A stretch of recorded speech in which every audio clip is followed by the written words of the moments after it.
RFK is going to be front and center today. Yep. He's going to be under scrutiny about the changes at the CDC and others. Also, his vaccine policy, where he's examining everything and no longer making the COVID shots mandatory. Followed by Florida saying, I am not going to make any vaccines mandatory. It is rocking the medical world. Well, Dr. Oz has made it very clear you got to have the courage to be a change agent. This is something that the president campaigned on. This is what he had to say on the story yesterday. Let me just offer one little quote that Secretary Kennedy offered us last week. We were in a staff meeting. It was actually from his father, and he said, progress requires change, but change has enemies. And the secretary is a powerful and strong man, and he has powerful and strong enemies as well. But he said from day one, certainly when he offered me this position at CMS, he said, we want to put the human back in health and human services, and that should be the absolute focus. I just hope the critics understand that they lost a good amount of goodwill with the American public with all the stuff that he did with COVID and all the stuff that we predicted. And we said that it started in the lab and the vaccine hoaxes that were going on and all that. And they pushed back and went after and censored the American people. And now they feel like they have the wind behind their sails, and they just don't have it right now. Yeah, listen, I never thought that 2 years before, after, so much of the stuff has been covered by COVID and the vaccines, that we would live in a world in America where Florida says it's up to the parents to decide whether to vaccinate their kids or not.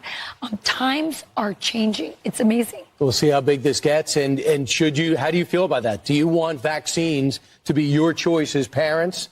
Does he put everybody in those classes in those schools in danger? You know what? I'm not leaving. I'm not leaving.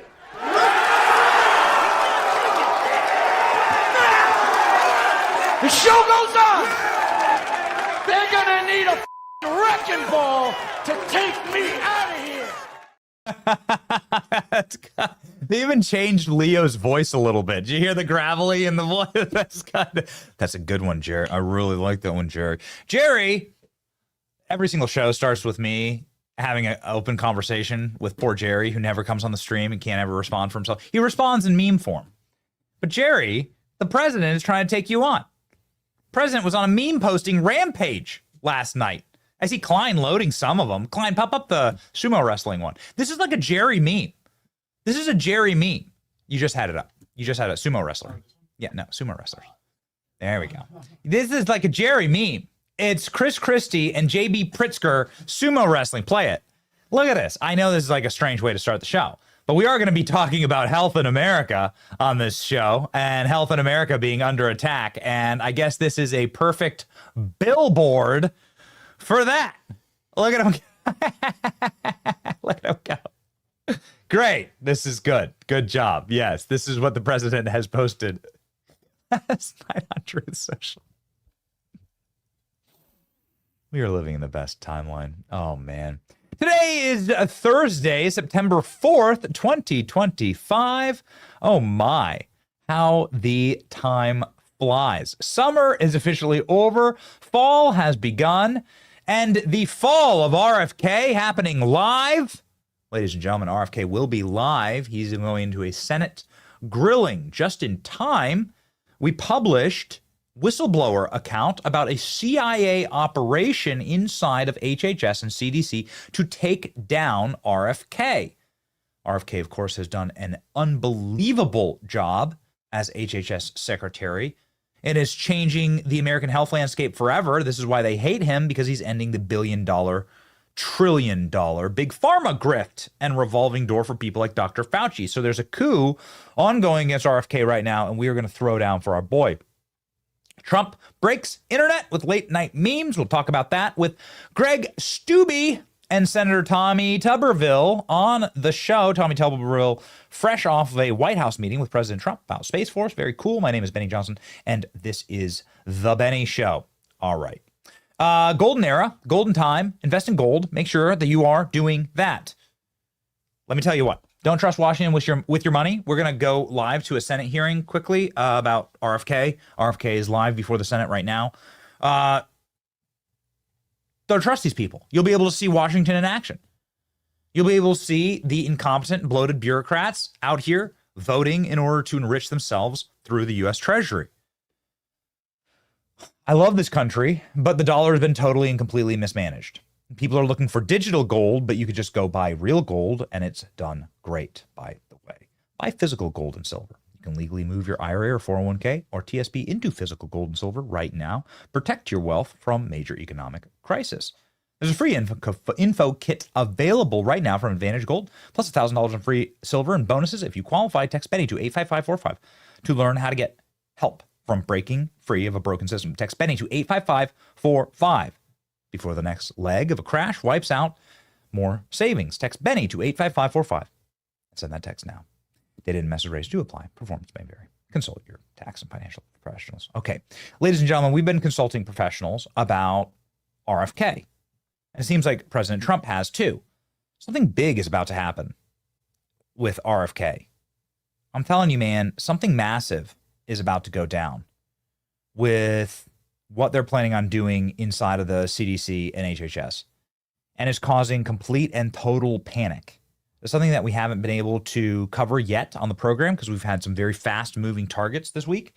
And we have a little bit of a shorter week here, but I want to pop up President Trump's Truth Social right now on this subject that broke the internet just 2 days ago. Ladies and gentlemen, President Trump is setting the stage for what is ongoing live right now. There's just a bunch of senators bloviating. We'll pop it up on screen. It's just a bunch of like very sickly looking, ghastly, goblin-like senators. I mean, look at this. Can you believe this is a senator? Can you believe this? What is that? This is the creature that crawls out of the sewer and like attacks your kids on Halloween night. That's not a person. What is that exactly? He looks like it looks like when they pull a body from the river, right? And they're like, "Oh, look at this body. It's been floating here since the 70s. We just found it.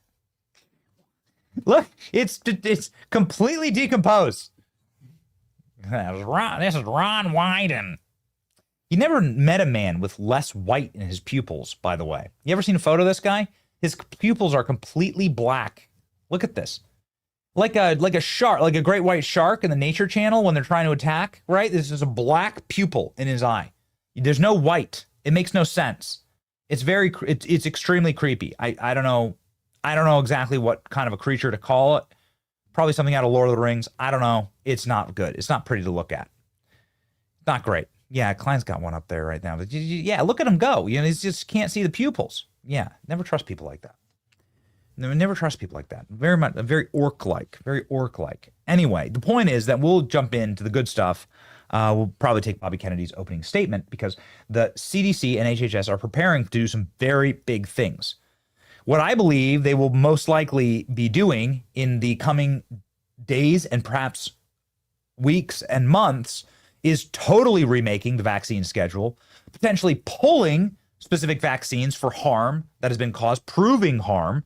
And then if you prove harm, then what do? You're going to be opening up the entire industry then for lawsuits. You're going to be opening up guys like Dr. Fauci for lawsuits, people that looked past the science or beyond the science or didn't even do the science at all. Something's going to happen, man. You know, they've already remade the way that our food looks and tastes and banning food dyes, doing some major heavy lifting inside of the preventative health space. And there's a lot more than meets the eye for what's happening into the future for this. The entire administration, and especially Stephen Miller, this is very interesting, is full in on MAHA. Stephen Miller was there at the White House when we were there at the White House for the full MAHA commission that's going forward. So if Stephen Miller is backing something for the sake of his children and their health, believe me, that thing is a real thing. Here's President Trump. Saying something that shocked the internet 2 days ago. It's very important that drug companies justify the success of their various COVID drugs. Many people think that they are miracles that saved millions of lives. Others disagree. With CDC being ripped apart over this question, I want the answer, and I want it now. I have been shown information from Pfizer and others that is extraordinary, but they have never seemed to show results to the public. Why not? They go off to the next hunt and let everyone rip themselves apart, including Bobby Kennedy Jr. and CDC trying to figure out the success or failure of drug companies in COVID work. They show me great numbers and results, but they don't seem to be showing me many others. I want them to show them now to CDC and the public and clear up this mess one way or the other. I hope Operation Warp Speed was brilliant, as many say it was. If not, we will all want to know about it and why. Thank you for your attention to this very important matter. So this is President Trump setting the groundwork. And of course, they pulled the COVID vaccine from the mandatory schedule. They also pulled the emergency classification. And so that means that you can't have mandates anywhere in the country. If there's no emergency order, then there's no such thing as a mandate for any business or any school anywhere at any time. So they're going directly at the heart of darkness here, and the heart of darkness is hitting back. Exclusive to our show this morning is a bombshell report that was sent to us by a whistleblower. And this is something that is going to be incredibly important to go through because it really pulls up very old grudges and pulls out perhaps the very worst in our federal bureaucracies. This is something that has been sent to us by a whistleblower inside of CDC from the highest possible levels about sabotage that is openly and actively taking place against RFK via the CIA. It's bombshell stuff, and I want to get to it, and then I want to get to Bobby Kennedy's opening statement here as he will be speaking, I think, before the Senate quite soon. It is live right now. The washed-up corpse from the 1970s is still speaking. Breaking: whistleblowers inside of HHS and CDC have just sent me critical information on an active sabotage operation taking place in the federal health departments. Left-wing career bureaucrats are in total panic over RFK Jr. shutting down their big pharma grift and are trying to take the agencies down from the inside, and they're using the CIA to do it. Here's how it's happening. Career CDC bureaucrats are distributing a CIA manual entitled Simple Sabotage to their subordinates. I have multiple whistleblowers with firsthand direct evidence of this. The CDC ranks are now acting out this CIA strategy to the letter. The walkouts, corporate media hits, fake protests, and Senate hearings that are ongoing right now, it's all staged. It's all systematic sabotage against Trump. They've done this before. They did this in term one. They've done this to the Kennedys for their entire lives, ending with a bullet through the skull of the most powerful Kennedy and through RFK's father. Here's what happened next and why we must fight for Robert Kennedy right now. Ladies and gentlemen, give me just a moment here. Thank you. I'm just going to load this full thread here. Thank you very much. Okay, so let's go down through the document, shall we? The manual instructs, so this is directly from our CIA. This is how you take down an organization from the inside. This is what bureaucrats inside of the CDC and HHS are organizing around. And you will see, and you'll be shocked that the organizing principles are the exact same laid out to the letter as they are here inside of the manual, including the Senate hearing that is ongoing right now. The manual instructs employees to purposely slow operations by demanding written orders and pretending not to understand, while carrying out acts that spread blame across as many people as possible. It even gives explicit examples. On the street, sabotage after dark against a military vehicle. Do everything possible to delay the delivery of orders. Don't deliver until completely ready. Try to commit acts with as many large number of people held responsible as possible. This is why you've seen mass walkouts. This is why all the headlines are mass walkouts at the CDC. Thousands of people, 4,000 CDC people sign a letter. Should there even be 4,000 people working at the CDC? Thousands of people walk out of the CDC. This is step one. Lowering morale and creating confusion. Employees are encouraged to develop a non-cooperative attitude and get others to do the same. Paired with this is acting stupid to lower morale, confuse the department, and undermine efficiency. You've been seeing that obviously in the humiliating press dog and pony show from Dr. Demeter. This is the high-profile resignation from the CDC. Dr. Demeter is right here, resigning from the CDC in this like long, lengthy, obnoxious, self-flagellating letter. And then what you find out about this doctor who's in charge of children's health in this country is that he himself is a Satanist. He's a pagan. He has, I mean, show some of the photos. You guys grab me just a post about this. This guy himself is an op. We have RFK speaking right now. Let's go. Hold on. I want RFK. Let's pop him on. I want to hear RFK here. RFK live at this moment. We're not going to take the whole thing, but I want to just get with his opening statement here. To stop the gunfire attack on the CDC on August 8th. Officer Rose was a veteran. He was a husband and the father of 2 children. It's quiet. Officer Rose's widow, whom I visited, is expecting their 3rd child. I'd like Officer Rose's family to know that he remains in our prayers and that he will continue to be in our thoughts. Let me start with the big picture. Under President Trump's leadership, we at HHS are enacting a once-in-a-generation shift from a sick care system to a true healthcare system that tackles the root causes of chronic disease. Chronic diseases reach crisis proportions in our country. And finally, we have an administration that is taking action. The Maha Report assessment, which the White House released in May, was the first government analysis of the key drivers of childhood chronic disease: ultra-processed foods, chemical exposures, physical inactivity, and over-medicalization. This month, we will follow with the Maha Report strategy, the Trump administration's solution for addressing each cause. At HHS, we haven't just been writing reports. We have been the busiest, most proactive administration in HHS history. In just half a year, we've taken on food dyes, baby formula contamination, the grass loophole, fluoride in our drinking water, gas station heroin, electronic cigarettes, drug prices, prior authorization, information blocking. Here comes the protests.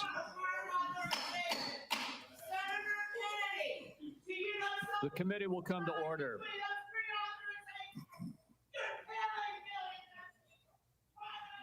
Here we go. Told you.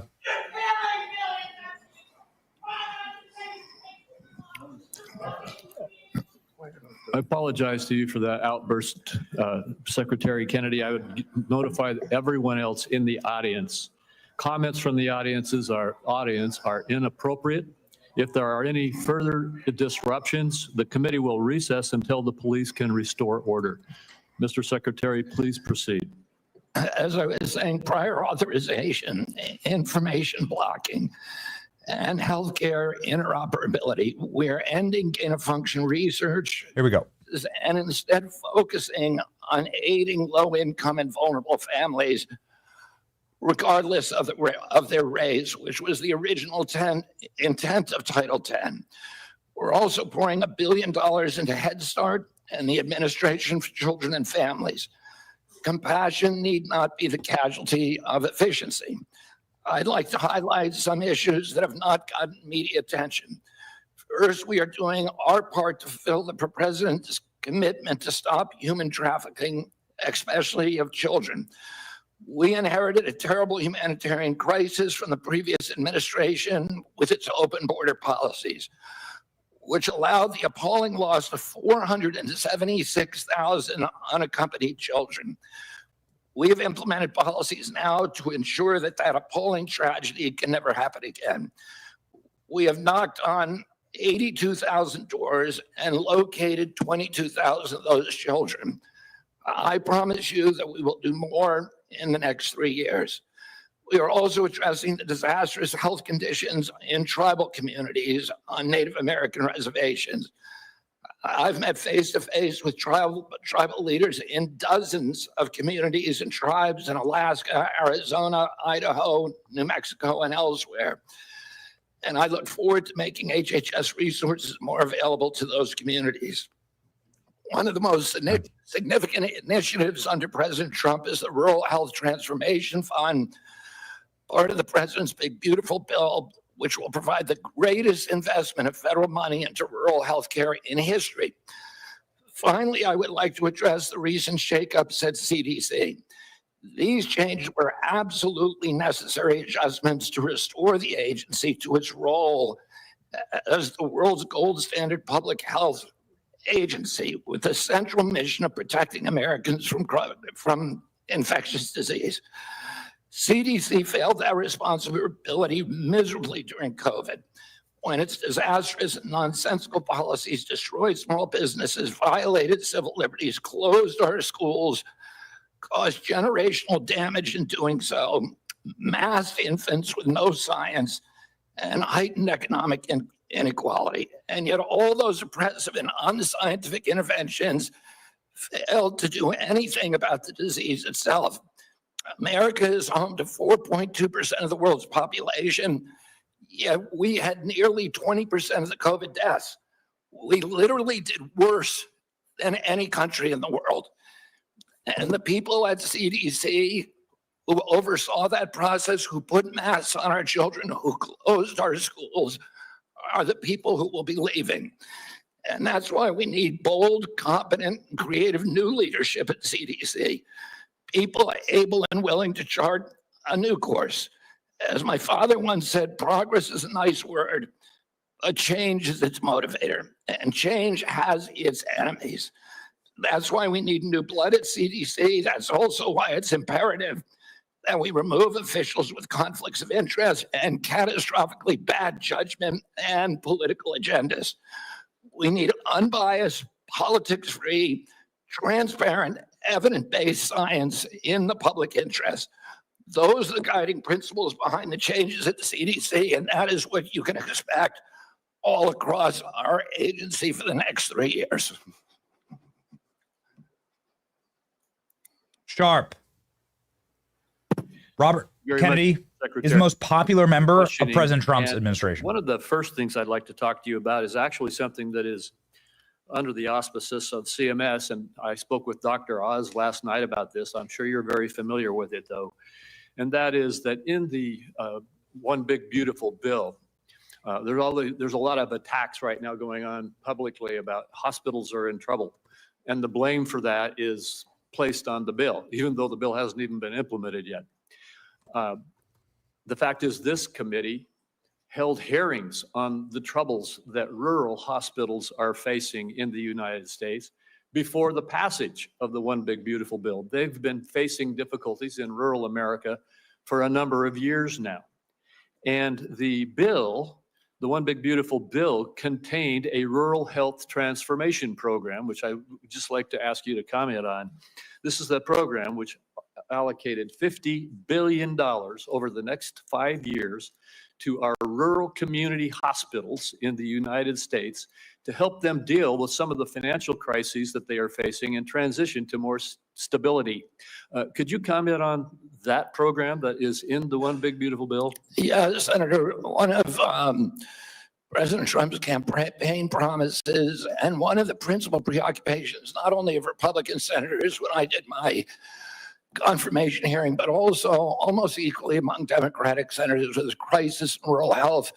We've had 120 rural hospitals close over the past 10 years. These institutions are not just delivering health access to rural Americans, but they are economic centers. They are cultural centers for those communities. They are often the largest employer. They are the highest paying jobs, and they are the centerpiece for those communities. So when they die, the communities collapse. And President Trump promised to do something about that, and he has delivered on that promise. Right now, we spend about 6% of Medicaid funding is sent to rural hospitals, a very, very tiny slice, and that's one of the reasons they're in trouble. President Trump has now allocated through the One Big Beautiful Bill $50 billion, so $10 billion a year over the next 5 years. What we give to rural hospitals, that 6% represents $19 billion a year. So we're increasing that by $10 billion. So we're infusing more than 50% increase in the amount of money that is going to rural communities over the next 5 years. There's never been anything like that in history. It is the biggest investment, and it should stem this hemorrhage. Well, thank you. I appreciate your giving clarity to that, because it is frustrating to see these continuous allegations that the difficulties that our rural hospitals are facing all were created in the last few months when we passed a bill, when we've been holding hearings in this committee about these problems. And in the bill that we passed, we gave a $50 billion boost to, as you indicated, increase by 50% the federal support for our community rural hospitals in the United States. And I think that the hospital owners understand that. They recognize this support. In fact, they are coming they're coming together very carefully with Dr. Oz to work on the rollout of this program so that we can see this boost and this support that is coming. Just another one of the disagreements we have about what really was in the One Big Beautiful Bill. So I appreciate you commenting on that. In the last minute and 10 seconds that I have with you, could you just quickly talk once again about the broad issue of making America healthy again in terms of our aim to change the healthcare system's focus from a reactive symptom management model to one that focuses on lifestyle choices and the root causes of chronic disease? Yes, Senator, this morning I got the latest numbers from CDC that 76.4% of Americans now have a chronic disease. This is stunning. When my uncle was president, it was 11%. 1950, it was 3%. Today, it's 76.4%. 8 out of 10 of our kids cannot qualify for military service. This is a national security issue. When my uncle was president, we spent $0 on chronic disease. Today, we spend $1.3 trillion. It's the biggest cause. It's increasing. And all of the arguments that Republicans and Democrats have about single payer, Obamacare, or with the various ways to allocate the health dollars, they're all like rearranging deck chairs on the Titanic. If we don't end this chronic disease, we are the sickest country in the world. That's why we have to fire people at CDC. They did not do their job. This was their job to keep us healthy. Thank you, and I need to fire some of those people to make sure this doesn't happen again. Thank you, Mr. Secretary. I have to cut myself off to make sure I keep to this time frame too. Senator White. Thank you very much, Mr. Chairman.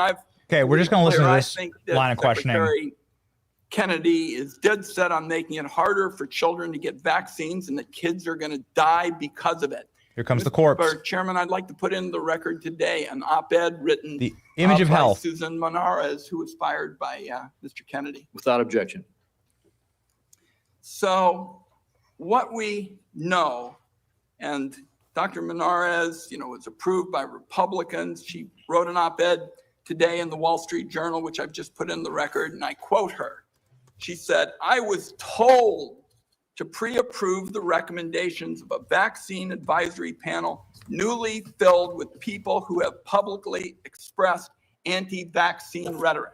So this is not some liberal philosopher or something. This is the CDC director who tells the Wall Street Journal, which is not exactly interested in progressive, theories and the like, that she was told to pre-approve the recommendations of a vaccine advisory panel filled with people who've publicly expressed anti-vaccine rhetoric. So my first question, Mr. Secretary, is, did you in fact do what Director Monarez said you did, which is tell her to just go along with vaccine recommendations, even if she didn't think such recommendations aligned with scientific evidence? That is No, I did not.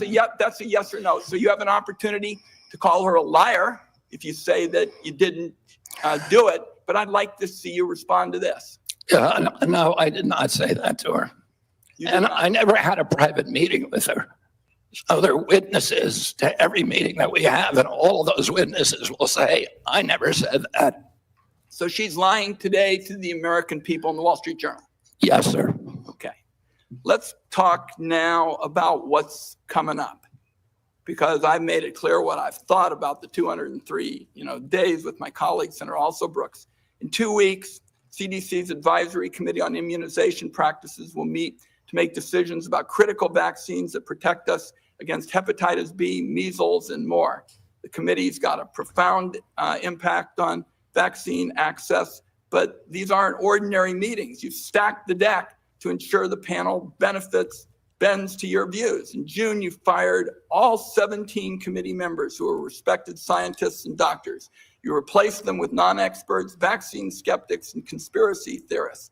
As a result, this critical advisory panel has lost scientific credibility. After years, colleagues, we spend so much time not looking at this as Democrats and Republicans, but as good science and scientific, credibility. And now the American Academy of Pediatrics has warned that the committee is being politicized at the expense of children's health. American Academy of Pediatrics, you think they're lying too? I think the American Academy of Pediatrics is gravely conflicted. They get their biggest contributors are the 4 largest vaccine makers. They run a journal, Pediatrics, which they make a lot of money on, that is completely dependent on pharmaceutical companies. So I wouldn't put a big stake in what they say that benefits pharmaceutical interests. Senator, I didn't politicize ACIP, I depoliticize it. The Congress has been investigating ACIP. All over the country, Mr. Secretary, scientists and doctors are saying otherwise. They're all wrong too. They're all lying, according to you. The scientists and doctors are supporting me all over the country. There is division on opinion. I don't get letters from thousands of people who are not political saying that this set of changes is going to damage American healthcare, and particularly these healthcare agencies, for decades to come. I don't get any letters from people saying, hey, this is going to make a big difference forever. Maybe you're listening to a selective group of people. Well, you get me. Yeah, and I will. Fine. I will tell you what, Senator. I will put my mailbag against your mailbag any day of the week. I got 30 seconds. Dangerous respiratory viruses like RSV are on the agenda for the next advisory meeting. Countless parents have been awakened in the dead of night by a wheezing kid gasping for air, forced to rush their little one to the ER. There's no worse heart-wrenching fear. The RSV vaccine offers these kids protection against the worst effects of the virus. But now it looks like you're on a crusade to make infants and babies more vulnerable to the terrible illness. That's what we're doing with the COVID changes. And please make your answer brief, Mr. Secretary. I've said the position is indefensible. I think it's possible. Congress has been investigating that committee for 23 years because it is pervaded with conflicts of interest. What we did is we got rid of the conflicts of interest. We depoliticized it and put great scientists on it from a very diverse group. Let me close with very pro-vaccine. Let me close with this, because like Senator Crapo, I'm a few seconds over. I don't think, Mr. Secretary, this is about you and me. This is about kids being pushed in harm's way by reckless and repeated decisions to get scientists and doctors out of the way and allow conspiracy theories to dictate this country's health policy. I don't see any evidence that you have any regrets about anything you've done or plans to change it. And my last comment is, I hope that you will tell the American people how many preventable child deaths are an acceptable sacrifice for enacting an agenda that I think is fundamentally cruel and defies common sense. Thank you, Mr. Chairman. Do I got a reply? Or Senator, you've sat in that chair for how long? 20, 25 years, while the chronic disease in our children went up to 76%. And you said nothing. You never asked the question why it's happening. Why is this happening? Today, for the first time in 20 years, we learned that infant mortality has increased in our country. It's not because I came in here. It's because of what happened during the Biden administration that we're going to end.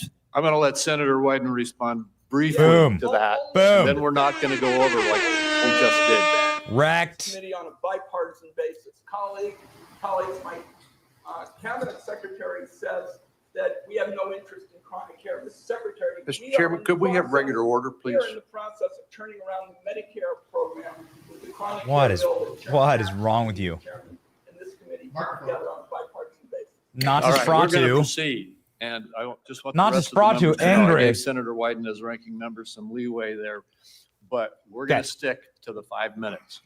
Senator Grassley. First All of right. all, thank you. All right, ladies and gentlemen. So we are going to be monitoring this. We have guests for today's program. We had to cancel 3 guests yesterday. We're just going to try not to do that. There's just too much going on and too much happening yesterday. So I wanted to get the opening statements here, and we're going to be monitoring this. And we also have a couple of allies for our program that'll be up here, and we'll be hopefully asking about our breaking reporting this morning about the CIA. And I just want to rip through the rest of this, because what you just witnessed there is a absolute step-by-step playbook of what the CDC bureaucrats have been instructed to do against RFK. It's incredible, by the CIA. Now, I'm not saying that CIA is actively doing it, but they're using the CIA tactics in a manual that's been written that we now have. And that was broken, and this thing is flying now on our program. We hope that a senator asks about it. We're going to be working with some senators to see if we can get this asked. But here we go. Just very quickly here.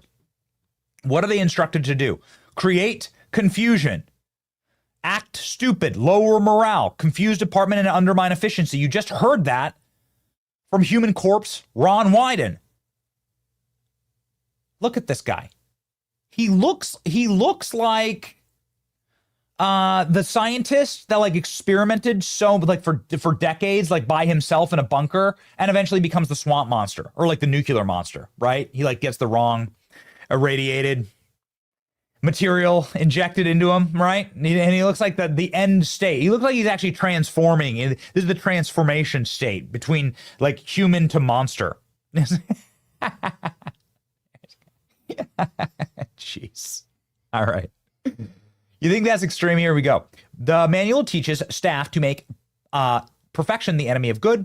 On even the simplest of tasks, it directs them to over-criticize, drag work out, and deliberately submit illegible documents that they have to have redone. Meanwhile, it has instructed to spread propaganda internally, recruit others, turning minor sabotage into mass disruption. The saboteur may become discouraged unless he feels that he's a member of a large, though unseen, group of saboteurs operating against the enemy of the government of his country or elsewhere. Employees are being trained internally. This goes beautifully into more than 1,000 HHS workers demand RFK's resignation right now. Would you look at that? While employees are being trained to internally sabotage the Trump administration, the pressure campaign is being pushed at the exact same time. Thousands of previous current HHS employees have signed a letter demanding RFK's resignation, and now you know why. Deliberate, coordinated efforts to block and destroy President Trump's health agenda. And why is this so important? Well, just like at the Pentagon, and you saw the same op run against Hegseth, and we think that RFK is going to obviously survive the same way that Hegseth did, and we're going to help him do it, obviously. We're going to make sure that we stiffen the backbone of anybody who would come against him. And we're going to be watching this hearing closely. It's something that is absolutely critical, because they only scream and cry and fight you when you're over the target. Like the other stuff, like a lot of stuff, they don't care. They just let Trump bulldoze it. They don't care. They didn't really fight that much on the border. They haven't really fought that much against crime. But these are the money pots. USAID, the Pentagon, slush funds, the restructuring of how they do development at the Pentagon. That's a huge slush fund for the left. Defense Department contracts. And then HHS is obviously $1 trillion worth of medical contracts. So this is how it goes. Ladies and gentlemen, this is why they're screaming right now, why they're coming after RFK Jr. Hard President Trump standing beside his man, and obviously the phalanx of everyone from Dr. Oz to many of the senators on the panel there. Yeah. And also some of the people like Jay Bhattacharya, Marty McCary, like the people that RFK has set up around him, he has like a really solid crew. So we're going to be bringing a lot more of them on the program, and we're going to be ensuring that we don't miss the opportunity to fight here, ladies and gentlemen. As we rock and roll forward, again, we're going to be monitoring this hearing. I want you to monitor your financial future. Make sure that you don't get drowned out by overwhelming debt, especially in this current environment. Times have not reversed. It's going to take a lot to undo the voodoo of the last couple of years. There have been severe economic damages to our nation, and as you can tell, my wife came home and was like, "You don't even want to know much." We were out doing a family trip, taking a little break for the last 2 weeks.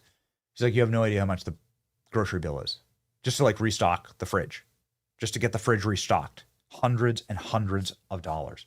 Twice what it used to be. And everyone's experiencing this. It's the exact same. Ladies and gentlemen, these expenses have become overwhelming. Many people are putting them on credit cards with 20% interest rates. This is something that can absolutely cripple you and rob you of your financial future and freedom. Right now, American Financing is helping homeowners save an average of $800 a month by using their home equity to wipe out high-interest debt with no upfront fees or obligation. Just a 10-minute call, salary-based mortgage consultant. And here's the kicker. If you start today, you can delay your mortgage payments right now, putting even more cash into your hands right away. Don't wait. Call American Financing right now at 888-528-1219. That's 888-528-1219, americanfinancing.net/Benny. Okay. Ladies and gentlemen, let's go ahead and look here. Let me check with my, what's going on? Killer Klein. Okay, good. All right, fantastic.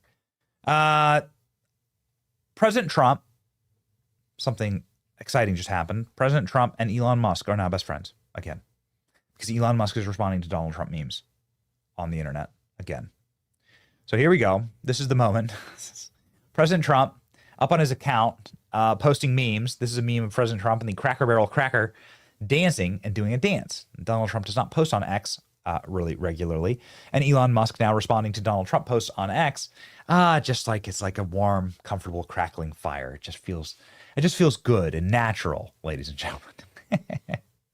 It's a fun, and it's just one of many memes that the president has posted over the last couple of hours, because he posted he just like ripped through a unbelievable cavalcade of memes last night, starting, I guess, with Rosie O'Donnell, starting actually with Dan Scavino, our friend, saying that Donald Trump's about to break the internet. Little did we know it was Donald Trump's going to be posting memeception. So, wanting to get to this quickly before we get to both of our guests, Senator and Member of Congress, who'll be popping on to chat through all of what's happening in the world right now. President Trump memes. Let's go. Line them up. Let's go. Okay. Let's do a meme review, President Trump. All right. Meme review. We need to make that a regular segment. We need a meme review stinger. Okay. We need to do a regular segment meme review. We start with Rosie O'Donnell. Donald Trump saying, previously mentioned, we are giving serious thought to taking away Rosie O'Donnell's citizenship. She's not a great American, and in my opinion, is incapable of being so, with something that's definitely not a doctored image of Rosie O'Donnell. Can't imagine you would need to doctor this. Okay, next, meme review. Here is Donald Trump just posting, no comment, just post it and leave. Just post it and walk. Here's Donald Trump, Adam Schiff with his long pencil of a neck. Perfect. Adam Schiff in real trouble, mortgage trouble. Lisa Cook, by the way, being indicted by the DOJ. ALX, make sure that we see that and get that. That was some major news for the same thing as Adam Schiff, mortgage fraud. Let's continue down the meme section of President Trump. All of these memes have been posted in the last 12 hours. He just sort of posted all through the night. It's President Trump in a AI meme, like based on a real photo of him at Mount Rushmore, but it's Donald Trump striking a pose as to where his head would sit. I like how all the other presidents are smiling. Yes, that's right. Okay. All right, next one. Yeah, okay, we've already seen this, but this is actually RFK Jr. during this hearing should not speak. He should just hold up this. He should just hold up this video and say, these are the people who are attacking me right now. This is the video of the people who are attacking me. This is JB Pritzker and Chris Christie, sumo wrestling. Oh, man. Okay. Would actually definitely pay for this. This is Gavin Newsom hitting the punching bag of Donald Trump. Is that? Okay. And let's continue. All right. What else? We got Gavin Newsom. We're going to need audio on this. Yeah, hold on, guys. I need audio if they're talking. Yeah, let's. I wasn't exaggerating when I said that I received in the mail a Trump 2028 hat from one of his biggest supporters. These guys are not screwing around. Okay, good. Very good. Yes, well done. Is that all, or do we have more from the president? Okay, this is the one that Elon responded to. This is great. President Trump is posting these all on X. Is that correct, ALX? Trump's up on X with all these? Okay, good.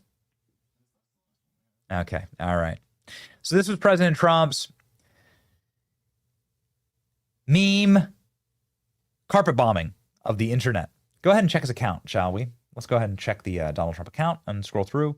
So is Trump, yeah, there you go. Okay, so Trump's posting all of these. There you go. All right, great, great. Trump does not regularly post on X. It's only here and there.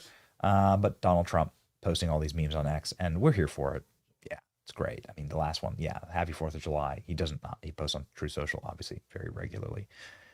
Ladies and gentlemen, no matter where you are tuning in to Donald Trump's memes, whether it's Truth Social or on X, and by the way, we just love to see mommy and daddy getting along well again. We just love to see it. Make sure that you're watching on a Patriot mobile device. We have some big news from Donald Trump and Elon Musk, by the way. Do we have that one loaded? This is President Trump's interview yesterday. Yeah. Make sure that you're locked in with our friends at Patriot Mobile. Patriot Mobile is the only American Christian conservative cell phone provider. They're the backbone of our site. They are the backbone of our reporting out in the field, and we have a lot more. Get ready. We have some really fun stuff planned. We're going to cook. And you told us to go out and cook Jasmine Crockett, and we went to the baking hot streets of Dallas and did so. Went viral on that one, man. Victor Davis Hanson, a hero of mine, is using our reporting, actually. Makes us very happy. Anyway, Patriot Mobile followed us out into the truly boiling streets of South Dallas. They were everywhere for us, and they're a carrier that just keeps us going. They're not only leading the way in the red economy, but Patriot Mobile also outgains the competition in technology, where they're the only carrier who have access to all three major networks. Unlimited data plans, mobile hotspots, and international roaming, internet backup, and so much more. Switching is easy. Make the switch today. Go to patriotmobile.com/Benny or call 972-PATRIOT. Use promo code Benny for a free month of service. That's patriotmobile.com/Benny or call 972-PATRIOT. Okay. Locked and loaded. Let's go quickly to President Trump in an interview we didn't get a chance to cover yesterday on the show because there was just so much going on, saying that he really likes Elon Musk and he likes him now. And he's a man of great common sense. Again, Elon Musk, richest man in the world, probably going to stay that way for the rest of your life and mine, and good to have on our side. As we've always said, like they don't need to like you. They don't even need to be besties. They just don't need to be at war. And that's something you don't want, a war between Trump and Musk. Okay, here we go. Well, I don't think he has a choice. So what's he going to do? He's going to go with the radical left lunatics, you know? They're lunatics. I don't think he has a choice. He's a man of common sense. He's a good man. He got off the reservation incorrectly, and that's okay because, you know, it's just one of those things. But he's a good person. He's got, 80% super genius, and then 20% he's got some problems. And when he works out the 20%, he'll be great. But he's got some difficulty. But I liked him. I always like him. I like him now. But he went off the reservation, and he wished he didn't do it. I love to see it. You don't have to be best friends. As the old farmers say, 2 bulls in 1 pasture. These guys are extreme alphas, and the whole like being best friends thing and dancing together and being constantly like, don't get me wrong, I'm nostalgic for it. and I miss it. And it was very entertaining.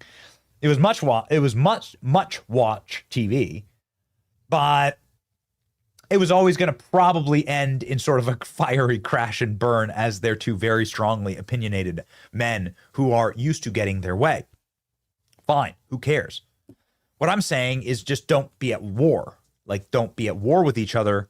You have common enemies that are far scarier than whatever your differences are, right? So we lock it up, and it's great to hear it. Now, Elon Musk is now responding to Donald Trump's meme posting on X. How perfect is that? There you go. Boom. Good. Bestie's back. Whatever. You just don't have to be at war. All right, ladies and gentlemen. Joining me now is a spectacular congressman from the state of Florida. He's somebody who has been on this program, taken some major swings at the establishment across Washington, and some major swings also at, well, the capacity for Republicans to get things done in Congress, something that we want to see, more of, and we want to see more aggression on. His name is Greg Steube, and he's just one of those guys who tells it like it is. Ladies and gentlemen, joining us live, Congressman Greg Steube.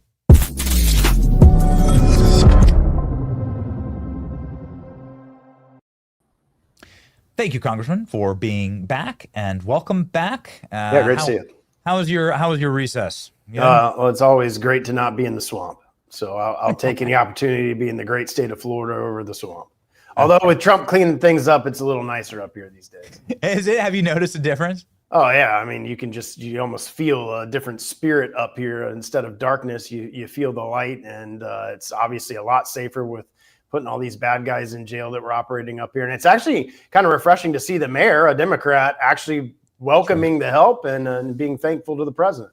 Yes, that's right. I mean, you were in the Army. You served years in the Army. And you were deployed. You went to Iraq, right? Yeah. So, are you offended by seeing National Guard troops in D.C.? No, not at all. And just in the military, you surge the area where you have problems. And because they've surged law enforcement officers and they've surged National Guards here, either the bad guys are going to go away or they're going to get arrested. And you see the numbers. All these bad guys are getting arrested. Crime is way down. I don't think there's been a murder in the D.C. metro area since Trump has come in, we were like, the murder capital of the world for a period of time. So it's a blessing to have a president that is decisive, makes tough decisions, and does what's best for Americans. Yeah, I mean, it's wild. Like, one of your colleagues from Texas, a Democrat, oh goodness, what was his name? I can't, I'm blanking on the name right now. But anyway, he was a member of Congress. He is a member of Congress right now. His name's Henry Cuellar. And he was mugged and carjacked, like in the shadow of the Capitol building. People don't get it. I get attacked for telling my family story, and you're not allowed to have any sympathy for me. Fine, don't care. What about this Democrat member of Congress who votes 99% of the time with Nancy Pelosi and Hakeem Jeffries, and he's getting mugged in the shadow of the Capitol? They took his sushi and his car. I've had staff that have been mugged. We had an intern a couple of weeks ago that was shot and killed. I actually think that was kind of the precipice for Trump saying, okay, this is enough. Enough is enough. Ron Estes's one of his interns was killed, just got caught in the crossfire of people trying to shoot each other. It was a dangerous place, and it's a lot better now because of the actions that the president has taken. Excellent. The actions of the Department of War. We know that you have some legislation about this. It's obviously something, as somebody who has served honorably and gone to war for this country, you clearly have some insight here. Can you talk to us about it? Yeah, I mean, Americans aren't just about defense. We're about protecting the safety and security of the American people and going into areas we need to go into to protect American citizens in our interests. The Department of War has been the name of the Department of War since the time of George Washington, all the way up to right after the Second World War. So the majority of our nation's history, that was the name of the department. It was only changed after World War II. They changed it to the Department of Defense. I obviously think the Department of War is a stronger title for what that agency and what that department is supposed to be focused on. There are a lot of threats to our country right now. I sit on the Intelligence Committee. Obviously can't go into all the details that are classified, but we are facing insurmountable threats all across the world, whether it be terrorism or the Chinese Communist Party or you name it. And so we should be focused on war fighting And that should be the job of the Department of Defense, which I think it is better termed the Department of War. Why did they change the name? Can you explain that to me? Yeah, I don't know the history of that. I would imagine after World War II, they thought that maybe, after World War II and we defeated the Nazis in Germany and the Japanese, they wanted to turn to defense. And if you look at spending of what Congress did after World War II, the spending that was going on, obviously during the war, was a tremendous amount of money that was being spent. And then a lot of that was reduced. So maybe they just wanted to focus more on defense of our country. But we live in a very dangerous world right now. And I just think I love the type of way that Trump thinks about things, and that renaming things and the power that has. When our adversaries see now there's going to be a Secretary of the Department of War, not Department of Defense. I just love the way the president thinks. I'm happy to back him up. Congress should back him up. The president can do it through executive order, but a new president comes along and they could change it. So Congress needs to act. I filed a bill in the House. Senator Mike Lee's filed it in the Senate. We are going to attempt to amend this on to the NDAA, which I think is being negotiated and voted on in the Senate this week. When it comes to the House, I'll file an amendment as well to try to get that voted on. I suspect that most, if not all, Republicans would support that. So if I can get the amendment made in order, maybe we can get it done through the amendment process and not have to go through the bill process. Yeah, I mean, everything got so cucked and limp-wristed after the World War II victory. And there was like sort of this, I guess there was just this idea that everyone would just get together and link arms and sing Kumbaya. And we shouldn't be mean, and dangerous. And that's a terrible stance, actually, for any empire to take. That is the beginning of your collapse. And that's what you've seen, actually, over the last 60 years, last 70 years, you've seen that wholesale collapse. And UN and NATO were created after World War II, too. And we see what UN and NATO have turned into today. Yes, totally. I mean, UN is completely run by the Chinese. It's crazy what those organizations are doing. The globalism of the world and feeding power into communist and socialist nations. The propaganda that comes out of the UN is astronomical. Even we saw it in Gaza, the UN organization that was helping Hamas. I mean, this is all funded by taxpayer dollars, and we shouldn't be a part of it. But we should be focused on defending our country and making sure that we are prepared, if necessary, to kinetically get involved in if there's somebody that wants to do us harm. Yeah, and winning. And obviously deterrence is a great defense, but you have to be like lethality and being scary is how you defend yourself the best. It's how you make people and taking action, like you saw what Trump just did off the coast of Venezuela. Yeeting I would imagine if you're a drug narco terrorist now and you're going to be getting in a boat to bring drugs to our country, you're probably going to think twice before hopping on a boat and coming to Florida or some other part of our country, knowing that you're going to get blown out of the water. Yes, so it has exactly a huge detrimental effect to those in the world that wish to do us harm. Okay, so you're somebody who's come on this program and talked smack, especially about the commies. I loved this post from Palmer Luckey, and he's just one of the brighter minds when it comes to military tech on planet Earth, and we're lucky to have him, obviously, working for lethality in America and for our military. He says, congratulations to Xi Jinping on another tank parade in Tiananmen Square. I hear they managed not to crush, burn, or shoot hundreds of students this time.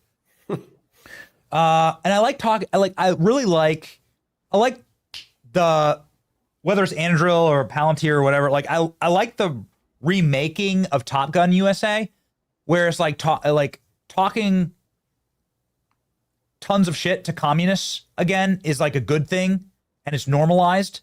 And we should normalize that, actually. Like, we should normalize that there is evil in the world and they seek to destroy us. And we should be able to fight. We should fight back in words and deed. Your thoughts on this, Congressman? Yeah, and they talk about it. Iran chants death to America. They want to wipe Israel and us off the face of the planet. I supported what the president did to take out their nuclear sites, a very successful mission, again, from the Department of War, should be, not the Department of Defense. And you have all of these evil leaders, the Iranians, the North Koreans, the Chinese, and the Russians, all gathering together. Their militaries are working together. We've seen North Korean soldiers on the battlefields in Ukraine. So you've got them all working together. And these are all communist countries that hate America, and they're going to work together to the detriment of America and to the West. And we need to be prepared to defend ourselves if they take some type of kinetic action, which they have the ability to do. Russia has more nuclear warheads than we do. So it's a real threat to the United States, and we need to be prepared for it. Yes. All right. Excellent.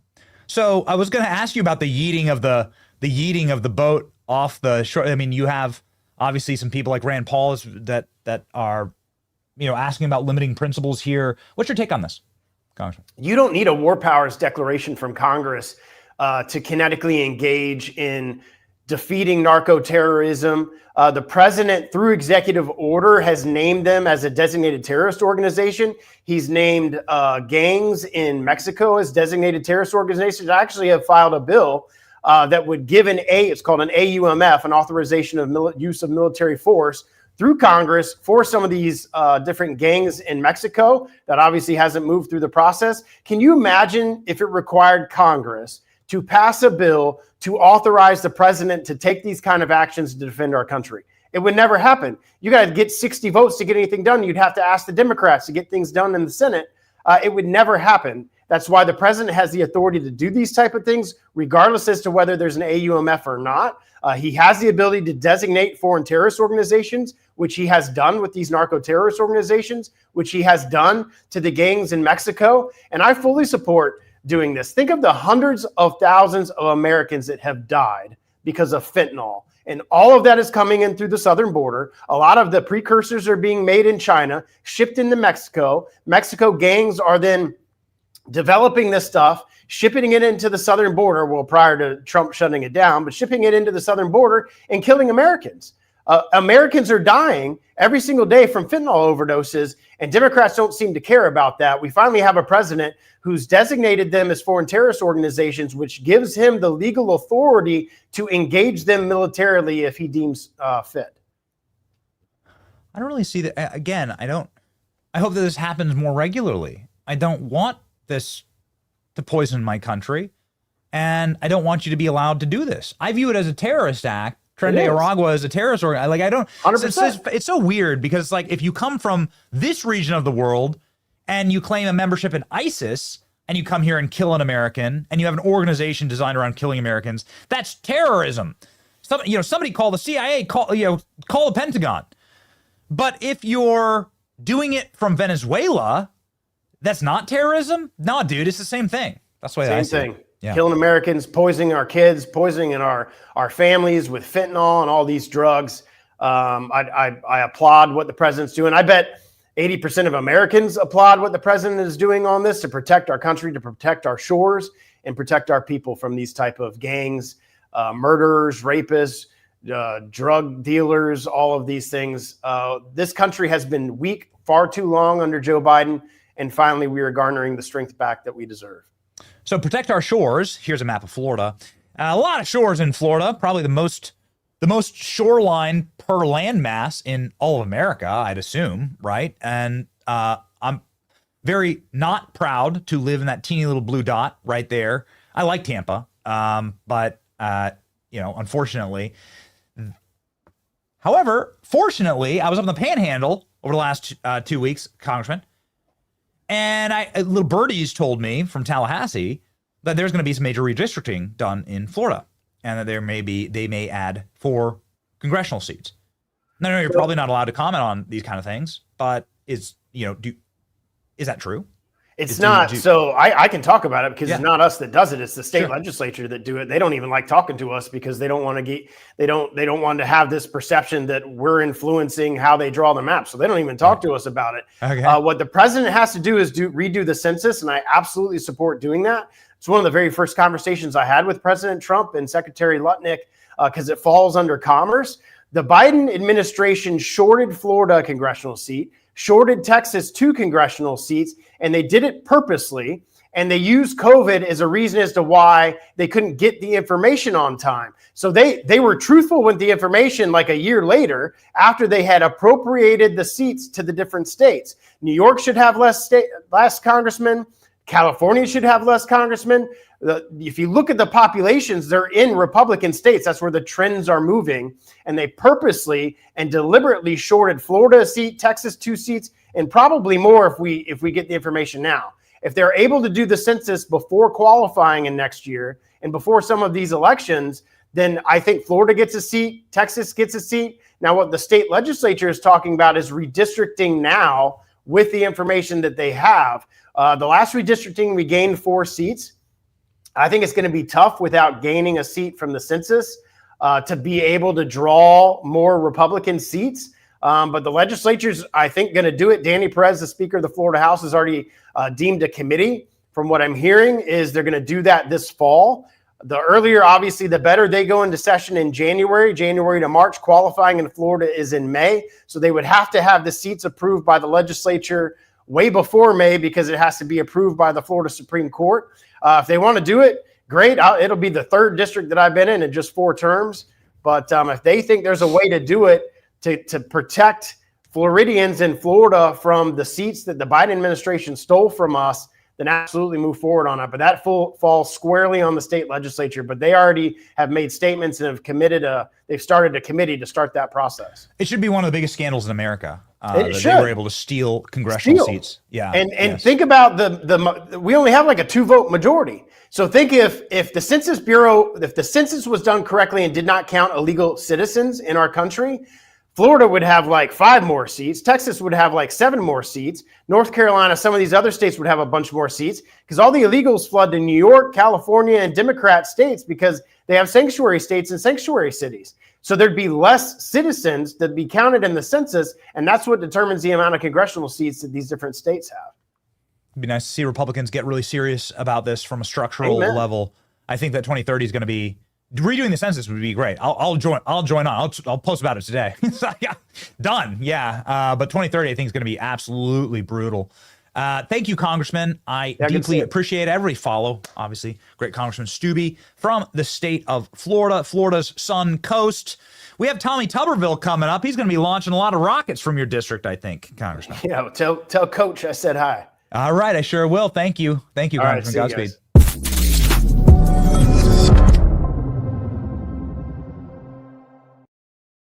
Tommy Tuberville, the senator from the great state of Alabama, the spaceport of Alabama. Come on, ladies and gentlemen. Welcome, Coach, to the program.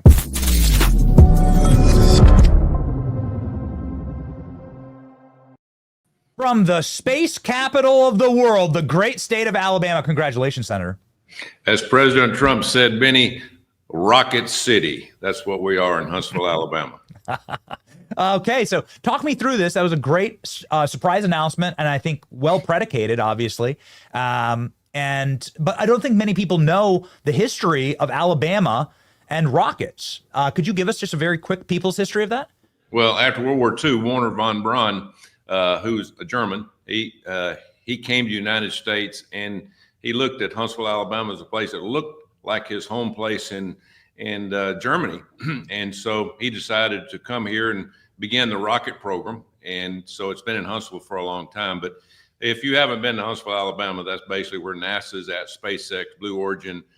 We have the Missile Defense Agency. We have 40,000 people behind a wall called Redstone Arsenal, very secure. We're working on getting most of the FBI moved into huge buildings behind Redstone Arsenal. So we did 5 years ago, President Trump did a search for a place for Space Command. Now, for those of you who don't know, Space Command is not like the Army, Navy, and Air Force or Space Force. It is the entity that controls anything from any agency, whether it's Army, Navy, Air Force, Marines, that goes into space. Now, our next war will probably be either started or finished from space, from satellites. Thank goodness for Elon Musk and some of these people that privatized over the last 20 years when we're wasting trillions of dollars in these useless wars.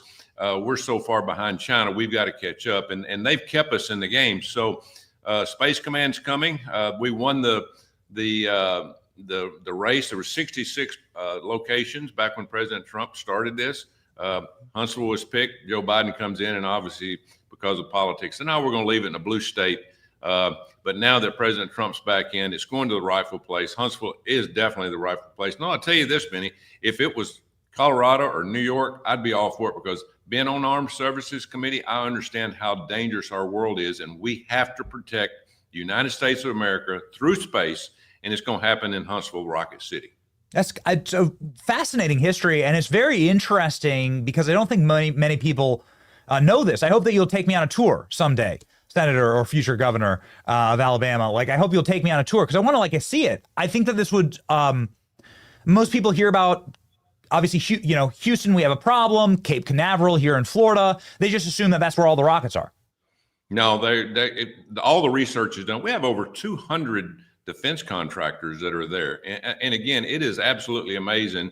Most people, you have to have clearance to get behind the wall of Redstone Arsenal. Now, it is huge, and it's going to be 100 acres just for Space Command. 100 acres, that is a huge piece of property given by the state of Alabama, given by the federal government to build the Space Command headquarters, which I told President Trump, it needs to be the Donald J. Trump Space Command headquarters because he's the one that came up with this, and he's the only one smart enough to look for the future. Most of these presidents and these people who work up here in this clown show, they look at present day. We better start looking at the future because we are being outrun by the people that call the Chinese Republic.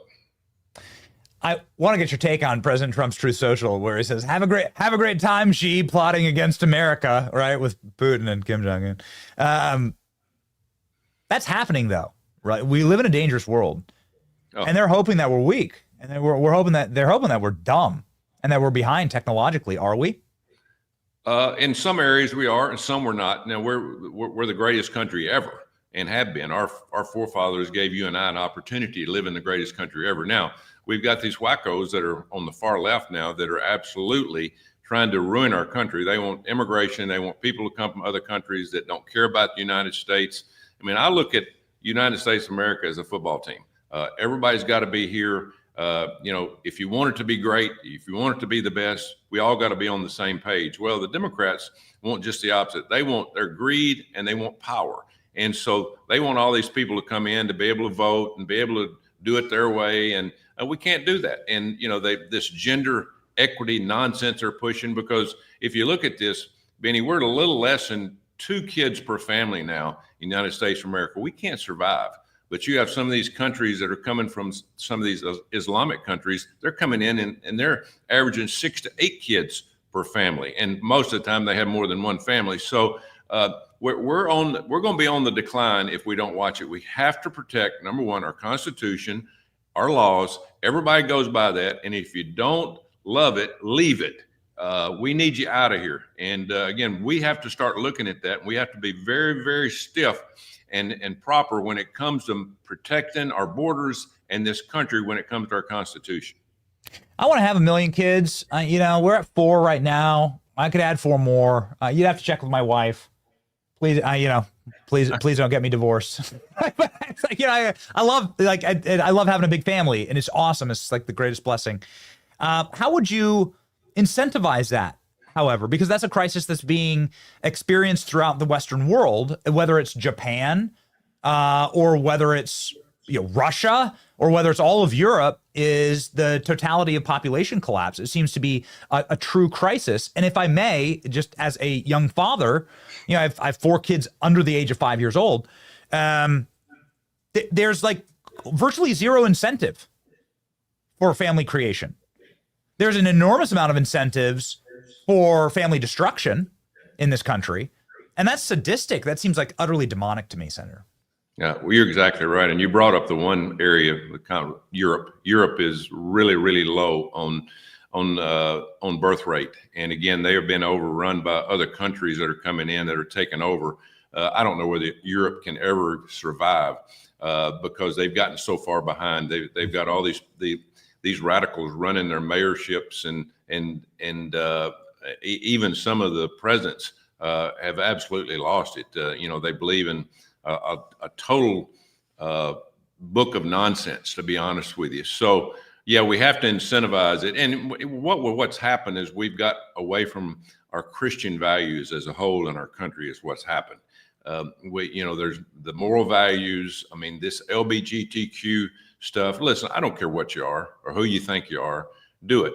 But you and I were growing up, if you're an American, that's what you wanted to be. You push that. Even a lot of the people that I know now that are gay, they love America and they love that. And so I'm all for that. If that's what you want to do, but be for this country. Don't be for changing it to something else. Don't be for pushing it on somebody like transgender in sports. This biggest nonsense going right now, and President Trump's got a handle on that. But at the end of the day, if you look what the Democrats are doing, their big attack is obviously open borders and spend us into debt, which 37 trillion, which is a big national security problem.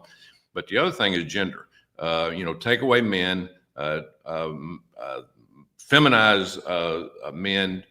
Take that away from our country. Take away the toughness, the hard work, the effort, and then you're going to ruin the best country that's ever been on the face of the earth.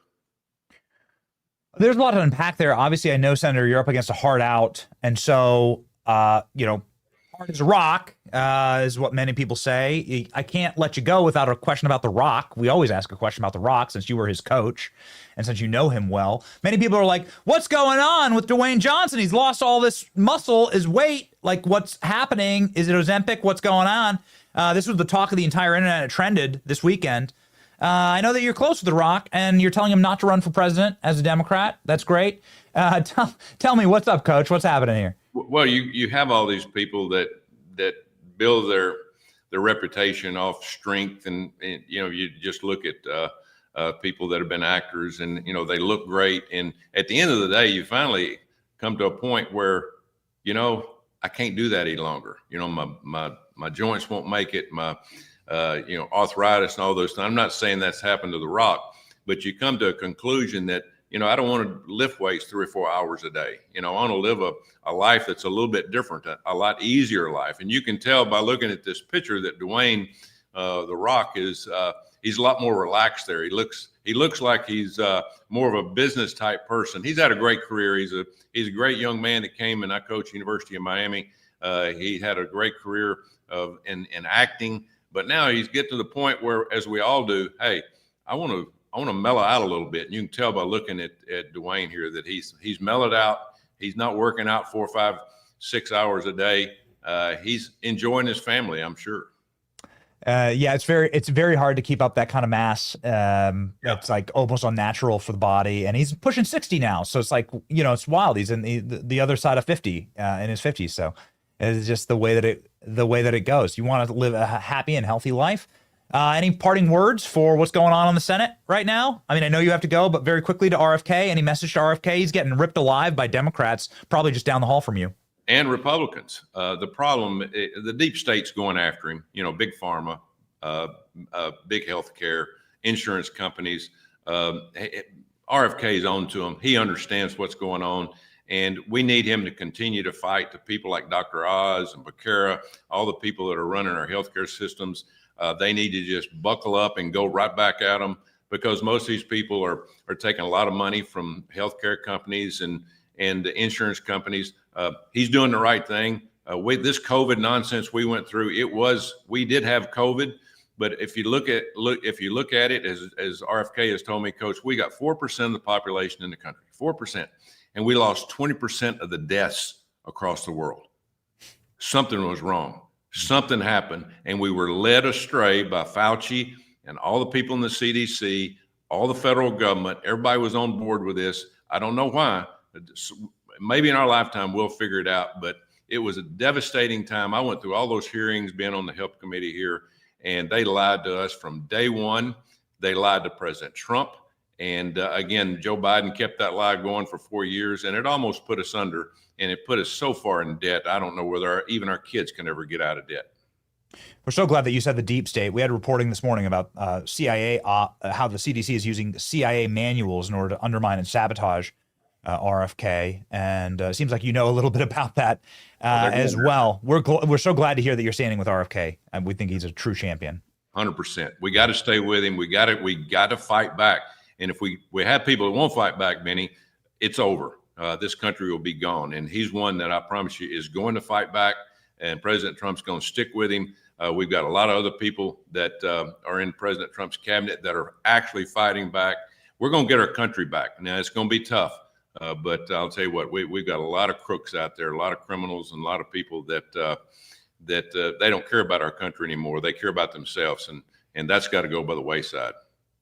everybody follow America's coach is what we'll call him right here on X. 114,000 subscribers for the great senator from the state of Alabama and future governor.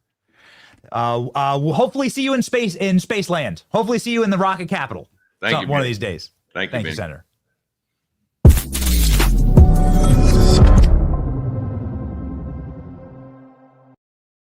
Ladies and gentlemen, RFK went berserker mode inside of the Senate. We have sent some of our reporting to members of this committee, and hopefully they'll be asking a little bit about it. This hearing is ongoing right now, and I wanted to skip over to a moment here between RFK and Senator Bennett or Warner. Which one was it? Was it Bennett or Warner? Let's go ahead and watch the clip. I think that because it's been ongoing during the show. I think he's had a couple of like great scorched earth moments. Let's rock and roll. Are you saying that the mRNA vaccine has never been associated with myocarditis or pericarditis in teenagers? I am simply. Is that what you're trying to tell us? I am simply trying to say that the people that you have put on that panel, after firing the entire. You're evading the question. No, I'm asking the questions here, You're Mr. evading Kennedy. that question. I'm asking the questions, I Mr. asked you a Kennedy. question. I'm asking the questions for Mr. Kennedy on behalf of parents and schools and teachers all over the United States of America who deserve so much better than your leadership. That's what this conversation is about, Mr. Chairman. Senator, they deserve the truth, and that's what we're going to give them for the first time in the history of that agency.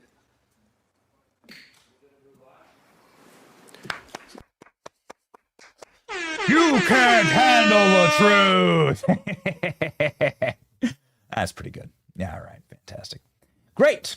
We are here to make a positive impact on our nation and land, and it's exciting to see some of our reporting going out and potentially being used in this hearing. We'll see. We've sent it to a couple of our friends and allies inside of the Senate. We do have RFK versus Senator Warner ready to go. Let's rock and roll. This was one that I saw sort of out of the corner of my eye as we were doing an interview. RFK going berserker mode. Let's rock. Publicly, you want to immediately get rid of 600 NIH workers on job one, on day one. When we had our meeting, you said you actually like to get rid of 2,200 people from HHS. Which offices are you going to start cutting and riffing these 2,200 workers from? Senator, there's 200 political appointees. Hold on, ladies and gentlemen. We have an old clip here. ALX is saying this was an old clip that was resurfaced. And so we'll see if what I saw was incorrect and give the producers a chance to catch up. And if not, then no big deal. I can tell you, catching up is something that I am obviously always doing because we live inside of a flow state when we're in the studio. We just kind of roll and the world sort of happens around us and we hope for the very best. And as we sort of plow forward here, I want to make sure that my house is in order. Well, one, I married a good woman. Make sure that I come home to an orderly home, but I want to make sure that my financials are in order. I don't spend my day day trading. I don't even look, quite frankly, at whatever's been invested because I trust our investment partners at Allio Capital. Allio Capital is the investment app that watches my back as we are here watching the news cycle for you and making sure that we are producing content and informing you. But, you know, there's only so many hours in the day. Who has the time? Nobody has the time. But Allio is a macro and micro investor that is designed to work for people who want a global perspective on how major events affect finances. And we cover major events all the time on this program. Their AI helps adapt my portfolio in real time, and it's designed for either hands-on or hands-off investors. I mean, you can go like whichever way you please. But ladies and gentlemen, let me tell you what. It helps me understand the big picture, and it helps make sure that my investments are secure. Download their app in the App Store or at Google Play. Text my name, Benny, to 511-511. That's A-L-L-I-O capital. Text Benny to 511-511. Download the Allio app. Or text Benny to 511-511 today. Just remember, investing does involve risk. and the potential loss of principal. Past performance does not guarantee results, and consult with your financial professional before making investment decisions. All right. Let's rock and roll. I guess we now have it, boys. Is it worth playing? Tell me, is it good? ALX, is it good, or is it good, or was I just seeing sort of RFK out of the corner? Because I was doing the interview, so it's like, yeah, I'm not sure. But let's watch it together. RFK is currently live right now, and we'll just hope hope for the best. Have we sent our reporting? We have sent our reporting to multiple senators. We hope that RFK gets asked about it. All right, let's rock and roll. Here we go. Mark Warner versus RFK. Sure that the focus on red dye and seed oils are going to fully solve that problem. Of course they won't. I would say this, that seems where your emphasis is. I want to go back to just, again, some basic facts. Do you accept the fact that 1 million Americans died from COVID? I don't know how many died. You're the Secretary of Health and Human Services. You don't have any idea how many Americans died from COVID? I don't think anybody knows that because there was so much data chaos coming out of the CDC, and there was so many perverse incentives. And these are modeled You don't know the answer of how many Americans died from COVID. This is the Secretary of Health and Human Services. Do you think the vaccine did anything to prevent additional deaths? Again, I would like to see the data and talk about the data. You have had this job for 8 months, and you don't know the data about whether the vaccine saved and lives? that's the problem, is that they didn't have the data. The data by the Biden administration absolutely dismal. So who is politicizing? You're saying the Biden administration politicized all the data? Go back to what Senator Cantwell just said. Fired Dr. Go Krause. to the Trump Surgeon General. They fired Dr. Krause. They fired all the people who questioned the orthodoxy. They fired Dr. Gruber, Dr. Krause. So, Mr. Chairman, the Secretary of Health and Human Services doesn't know how many Americans died from COVID. Doesn't know if the vaccine helped prevent any deaths. And you are sitting as Secretary of Health and Human Services? How can you be that ignorant? I remember when we went through the hearing with you, I asked you about community health centers. You didn't know what role they play. I've been visiting community. I'm glad you've got to one. I think in April. I tell you what I hear on community health centers, they are terrified, with all due respect to my good friend, the chairman, of the big awful bill, because they are going to lose health care across the board. They already live in food deserts. They can't get to a nutritionist because Medicaid doesn't do enough reimbursement. If you're going to want Americans to get healthier, should they have access to nutritionists? Should they have access to good science about healthy food? Absolutely. Well, then how is that going to happen with the Medicaid cuts that are taking place? There are no cuts to Medicaid. Sir, that is an absurd. There is not a single, some of my Republican colleagues, but there is not a single study that does not, and I can tell you, I was in Franklin, Virginia a couple days ago. The rural hospital is going to close. The hospital system was so afraid they wouldn't even let me have the meeting there. But that rural hospital is going to close. And they are looking for where those folks are going to go. I mean, you're supposed to be doing health care policy, not being the doctor in residence for all of America. I hope I can just say, I'm still going to trust my doctor rather than your health advice. And obviously, Tom Cotton's going to, who knows who he's going to trust. But let me go back to policy for a couple, so maybe we can lower the temperature a little bit. Okay, got it.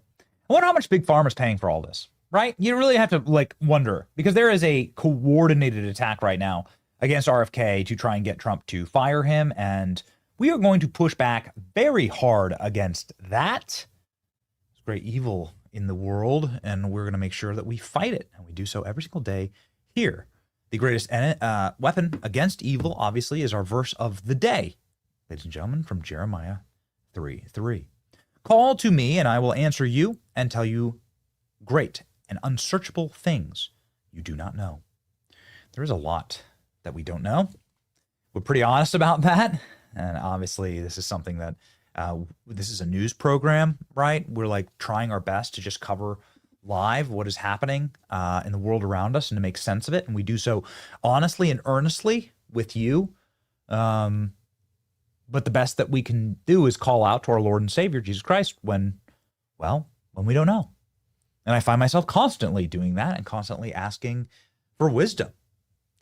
I do feel like it's important to say something at the very end here about, yesterday we were covering the press conference, right, with the Epstein victims. And it's looking more and more like that entire thing has been taken over by like Gloria Aldred and some of the worst actors on the Democrat side. And it's sickening to me because there's clearly real victims there who had real horrible traumas happen to them. But we want to be very careful that we're not engaging with bad actors, right, on this program.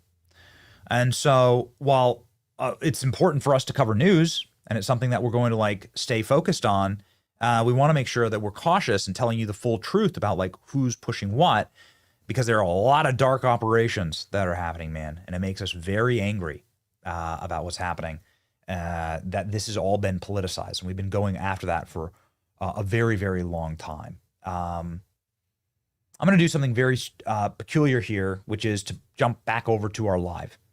I do want to hear Senator Ron Johnson. He's a friend and ally of the program, and he's asking questions live right now of RFK. He's a true patriot and very distinguished. So let's hop on over.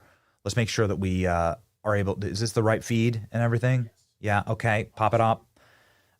This is Ron Johnson versus into the RFK. Record. I've been publishing this chart for, since really early 2021, when I'm on, for example, talk radio shows and they talk about this, they get deplatformed, or they were, because of all the censorship in the Biden administration. Here's the facts. The VAERS system that was touted in October of 2020, this great safety surveillance system on COVID. A few months later, when they didn't like the results, they started denigrating their own system. But VAERS shows that there have been 38,742 deaths reported on VAERS worldwide associated with the COVID vaccine. 38,742. 9,252 of those deaths occurred on the day of vaccination within 1 or 2 days. Again, I agree with you. Nobody knows how many COVID deaths were because the information was completely corrupted. Nobody knows how many lives were saved by the COVID. I think most people, okay, if you're vulnerable, raise your antibodies, reverse severity, fine. There's not any good study on that. There's just information out there, just claims being made. This is hard evidence. And certainly what I've been advocating for are the injection injured, the childhood vaccine injured. We're going to be holding a hearing next Tuesday on a study done by a high integrity healthcare facility that shows, that actually looked at vaccinated versus unvaccinated, very high quality study. I'm not going to steal the thunder of Aaron Seary, who's going to be testifying on this. I think you're aware of the study that shows the vaccinated population far more prone to chronic illness than people completely unexposed to vaccines. That is just one example of how science has been corrupted by the way, the study was conducted, and when they conducted this, oh no matter what the results are, we're going to release this. They got the results in 2000. It is yet to be released. We're going to enter that in the record on Tuesday. Do you want to just talk about what you've witnessed in terms of the capture of the agencies that you're now in charge of, the corruption of science, which I believe you just said, that is almost your number one goal, right? Is try to bring integrity and credibility back to science, which has been corrupted by the people who pay for it, by federal health agencies being captured by pharmaceutical industries, by big pharma, by big food. I want to give you, I'm sorry, just the last minute to, first of all, defend yourself, but talk about the corruption of science that you're having to deal with and trying to correct. Yeah, I mean, I'll just tell you one example, and I could sit here and give you thousands. But in 2002, CDC did an internal study of Atlanta and Fulton County, Georgia children. and looked at children who got the MMR vaccine on time and compared those to kids who got them later. So in other words, kids who got them before 36 months and kids who got them afterward. The data from that study showed that Black boys who got the vaccine on time had a 260% greater chance of getting an autism diagnosis than children who waited. The chief scientist on that, Dr. William Thompson, the senior vaccine safety scientist at CDC, was ordered to come into a room with 4 other co-authors by his boss, Frank DiStefano, who's the head of the immunization safety branch, and ordered to destroy that data. And then they published it without that fact. So you know that story, I know that story, and you know of hundreds of stories like that. It happens all the time. We are being lied to by these agencies, and we're going to change that right now.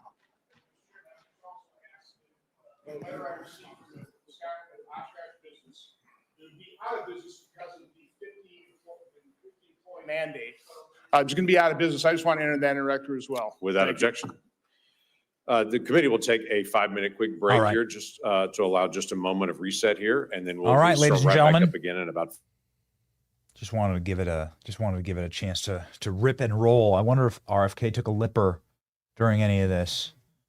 I remember last time RFK sneaky, a Zin or an Alp or whatever it was. Good for you, RFK.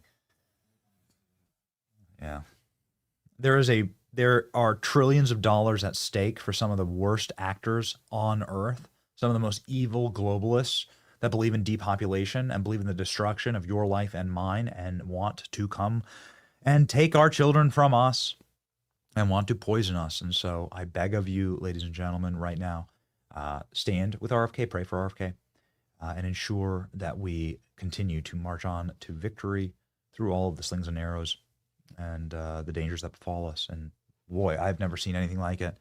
They went hard against Pete Hegseth, that's for sure. But hot damn, are they? I've never seen a campaign like this against RFK. It's wild. Republicans joining in on it and so on.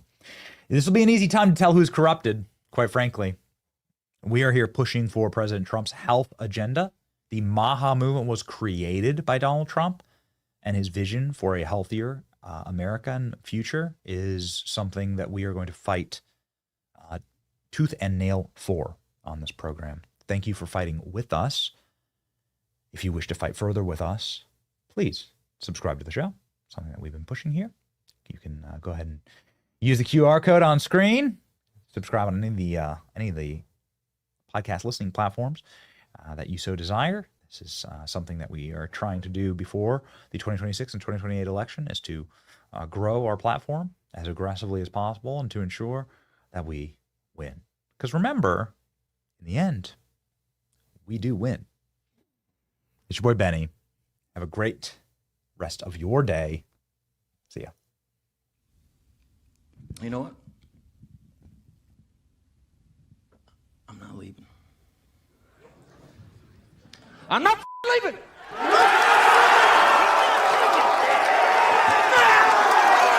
The show goes on. To not go home a virgin, I came here to study the great American art of muff diving, to smack clam, munch rug, dine at just one American pink taco stand. I want to, park the porpoise. I want to take it through the car wash, baby, and get it waxed and air dry that shit.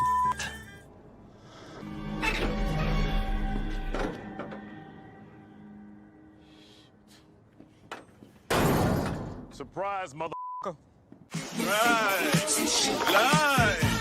Right. I am carrying extra weight. Anyone who brings candy into this camp is not your friend. No, man, that's my thing. No dinner, no lunch, no breakfast. Looks like my man's packing. Who would like to own up to this treasure trove? My grandma runs faster than you, and she's only got one leg. Oh, look. A deli meat. I eat success for breakfast. with skim milk. You disgust me. Well, congratulations. You just joined the 76% of Americans who forget to stretch before physical activity. Show where the truth gon' be. Faith and freedom on your TV screen. Stand up strong, battle through the night. The Benny Show's here, bringing liberty to life. From the speeches to debates, Benny sharp like a blade. Cutting through the lies, watch the truth cascade. With the warrior's heart, this man never fades. You know it's prime time when Benny invades. From saving the nation to stories untold, the Benny Show's a storm, see the truth unfold. Stay in the loop, let freedom take hold. Salting all the libs, soul never sold. It's the Benny Show, where the truth gon' be. Faith and freedom on your TV screen. Stand up strong, battle through the night. The Benny Show's here, bringing liberty to light. Liberty to light. Bringing liberty to light. Liberty to light. Bringing liberty to light. From the speeches to debates, Benny sharp like a blade. Cutting through the lies, watch the truth cascade. With the warrior's heart, this man never fades. You know it's prime time when Benny invades. From saving the nation to stories untold, the Benny Show's a storm, see the truth unfold. Stay in the loop, let freedom take hold. Salting all the libs, soul never sold. It's the Benny Show, where the truth gon' be. Faith and freedom on your TV screen. Stand up strong, battle through the night. The Benny Show's here, bringing liberty to light. Bringing liberty to light. Bringing liberty to light. Bringing liberty to light. Bringing liberty to light.